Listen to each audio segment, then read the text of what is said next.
زبور 19۔ آسمان خدا کا جلال ظاہر کرتا ہے اور فضا اس کی دستکاری دکھاتی ہے۔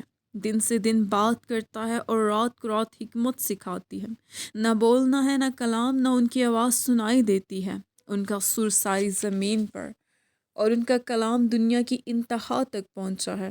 اس نے آفتاب کے لیے ان میں خیمہ لگایا ہے، جو دلہے کی مانند اپنے خلوت خانہ سے نکلتا ہے اور پہلوان کی طرح اپنی دوڑ میں دوڑنے کو خوش ہے۔ وہ آسمان کی انتہا سے نکلتا ہے اور اس کی گشت اس کے کناروں تک ہوتی ہے، اور اس کی حرارت سے کوئی چیز بے بہرا نہیں۔ خداوند کی شریعت کامل ہے، وہ جان کو بحال کرتی ہے۔ خداوند کی شہادت برحق ہے، نادان کو دانش بخشتی ہے۔ خداوند کے قوانین راست ہیں، وہ دل کو فرحت پہنچاتے ہیں۔ خداوند کا حکم بے عیب ہے، وہ آنکھوں کو روشن کرتا ہے۔ خداوند کا خوف پاک ہے، وہ ابد تک قائم رہتا ہے۔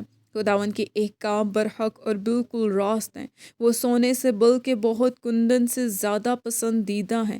وہ شہد سے بلکہ چھتے کے ٹپکوں سے بھی شیرین ہے۔ یہ طرح ان سے تیرے بندے کو آگاہی ملتی ہے، ان کو ماننے کا اجر بڑا ہے۔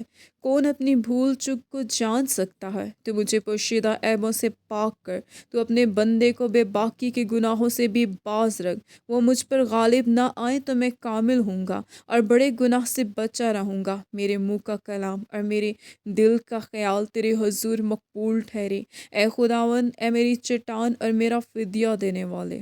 آمین۔